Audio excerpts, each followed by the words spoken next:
नीली कोठी ड्रामे की अगली किस्त का नया प्रोमो आ चुका है, जिसमें आप देखेंगे कि ज़ारा और सारा बड़ी मुश्किल से ये रात गुजारती हैं कि सुबह क्या होगा, क्या वाकई इन्हें अपना घर छोड़कर जाना पड़ेगा।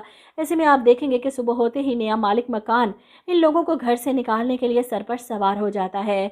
ज़ारा और सारा के हाथ पांव फूल जाते हैं क्योंकि सामान समेत इनका घर खरीदा गया है और इन्हें इजाज़त नहीं दे रहे कुछ भी साथ ले जाने की।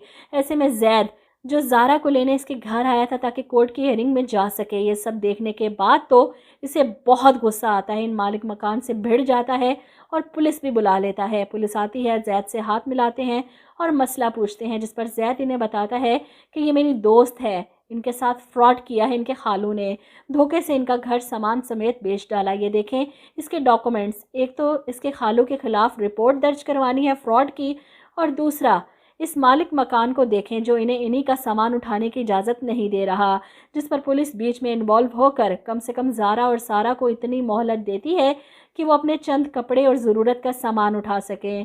बहरहाल ज़ारा और सारा अपना सामान लेती हैं और जैद इन्हें अपने साथ अपने घर ले आता है, ज़ारा के मना करने के बावजूद भी। और वैसे भी सारा को यही मुनासिब लगता है कि अब इस वक्त हम कहाँ जाएंगे, ना हमारे पास कोई रहने का ठिकाना ना कोई जगह, और नीली कोठी तो हमारी भी है ज़ारा। अब ज़ारा इसे चुप करवाती है, इसकी मिन्नत करती है कि प्लीज़ खुदा के लिए ऐसा कुछ भी मत करना जिसकी वजह से हम दोनों की ज़िंदगियां मुश्किल में आ जाएं, किसी को कुछ मत बताना।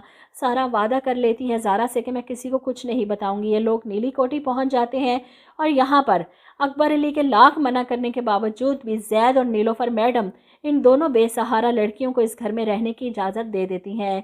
वहीं दूसरी तरफ जैद और बिस्मा के निकाह से पहले अलमास बेगम अपने भाई पर प्रेशर डाल रही हैं कि वकील को बुलाओ और पेपर्स तैयार करवाओ नीली कोठी के, जिसके बाद अकबर साहब अपनी शर्तों पर नीली कोठी बिस्मा के नाम करने के पूरे डॉक्यूमेंट्स तैयार कर लेते हैं, जो निकाह के फ़ौरन बाद बिस्मा के हवाले कर दिए जाएंगे। लेकिन इससे पहले ही अलमास बेगम के सामने बिस्मा और शहीर के निकाह की सच्चाई खुल जाएगी। शहीर, जो बिस्मा से बात करना चाहता था क्योंकि ज़ारा और सारा के नीली कोठी में आ जाने के बाद वो घबरा जाता है कि कहीं हम सबका पोल ना खुल जाए, जैद साहब इन दोनों को यहाँ क्यों लेकर आ गए। वो बिस्मा को बुलाने के लिए सीटी मारता है और अलमास बेगम इसकी इस हरकत पर इसे आड़े हाथों लेती हैं और बिस्मा पर चिल्लाती हैं कि आखिर तुम दोनों के बीच में चल क्या रहा है। बिस्मा अपनी दादों से कह देती है कि आप ये सब छोड़ें, इस निकाह को रोकने का बंदोबस्त करें क्योंकि ये नहीं हो सकता, क्योंकि मैं शहीर से पेपर मैरिज कर चुकी हूँ। ये सुनकर तो अलमास बेगम के पैरों तले से ज़मीन खिसक जाती। तुम्हारा दिमाग ठीक है? ये क्या किया बिस्मा तुमने? जिस पर बिस्मा कहती है सिर्फ एक पेपर मैरिज है, वो कुछ नहीं कर सकता।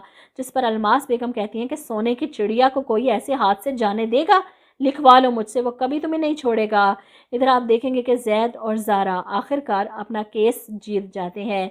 प्रोफेसर साहब और उनकी बेटी अलाइना के खिलाफ वाज़ेह सबूतों के बाद ज़ारा को आखिरी सेमेस्टर देने के लिए यूनिवर्सिटी दोबारा आने की इजाज़त मिल जाती है और जैद ज़ारा को रीज्वाइन करने पर कैंपस के सामने बुके पकड़ाते हुए वेलकम करता है, जिसके बाद ये सब स्टूडेंट्स मिलकर इनकी इस जीत को सेलिब्रेट करते हैं। ज़ारा और जैद मिलकर केक काटते हैं। ऐसे में जैद ज़ारा के और भी करीब हो चुका है और मुझे समझ नहीं आ रही कि इस एक हफ्ते में क्या क्या कुछ होगा, क्योंकि इतना कुछ हो गया लेकिन अभी तक बिस्मा और जैद के निकाह का दिन नहीं आया और जैद को बिलाखिर एहसास हो चुका है कि वह ज़ारा से मोहब्बत करता है और अपनी मोहब्बत का इजहार वो ज़ारा से कर देता है।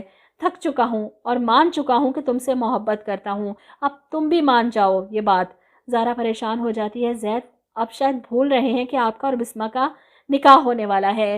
लेकिन जैद इस निकाह से इनकार कर देगा अपने बाबा जान के सामने, और जिसके बाद अकबर साहब इस पर चिल्लाएंगे तुम ऐसा नहीं कर सकते, मैं तुम्हें हुक्म देता हूँ कि तुम्हारी शादी बिस्मा से होकर रहेगी। जिस पर जैद इनकार करता है कि मुझे बिस्मा किसी सूरत कबूल नहीं और आप मुझ पर ऐसी ज़बरदस्ती नहीं कर सकते।